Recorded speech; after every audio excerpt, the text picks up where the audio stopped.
is the first time I'm tasting this, so you'll get my reaction with you as well.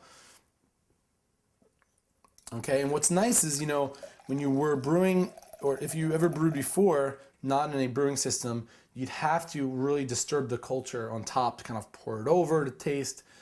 With this, you just draw a little bit from your spigot, and you can see that the color is looking good. If you could get a close-up too, you'll see it's slightly getting carbonated or effervescence, the fermentation.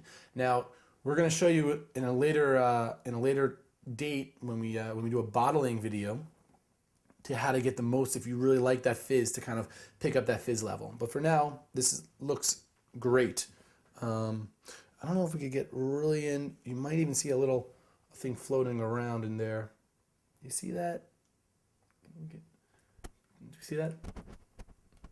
Right, it's kind of right there. Yeah? So that is a yeast strand, and that is perfectly fine, but it's great to show you guys, so when you see it in your glass, not to freak out. Some people can strain it if they don't like that. I drink it all.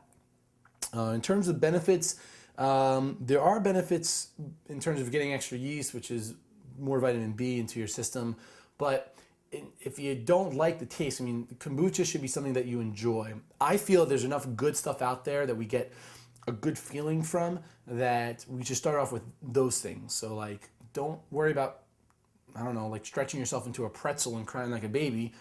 Begin with a walk every day for 15 minutes and feel good. So same with kombucha, you got to enjoy it. So if you don't like those things floating around, straighten it out and discard them. But for me, I don't mind it at all.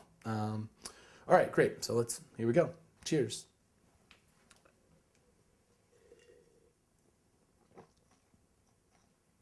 Wow. Wow. Okay. So I wish you could taste it. I wish we had the technology where you could taste it. But for now, you just got to see it and listen to me describe what's going on.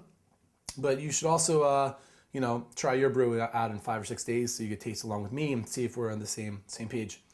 I'm tasting a tart. Okay, so that's the first sign that kombucha is actually being fermented, or your sweet tea is being changed into a kombucha tea.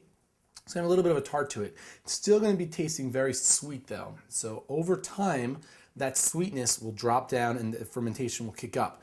The idea is to find that happy place in between crazy, like, whoa, too fermented, like vinegary tasting, and really sweet, tarty tea. Okay, now everyone's taste is different, and really, it's up to you. Just keep in mind, the longer you ferment it, the rule of thumb is that the more benefits, the more organic acids, the more probiotics are in your brew.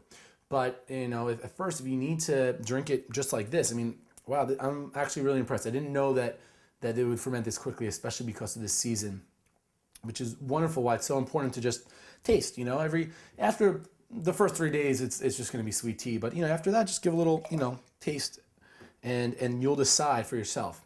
But I would, my personal preference I'd let this sit for another 2 days. So what we'll do is we're going to let it sit for another 2 days, and then we'll be back here, and Vanessa will be back. I know everyone's probably wondering where she is, but this was just a quick video, kind of interim to check in with you guys. So in 2 days' time, we'll come back, and then we'll taste first, obviously, again, and then we'll do the bottling process, and that's where we really get into it. But 2 other things I want to show you. I want to show you how to pH test your kombucha.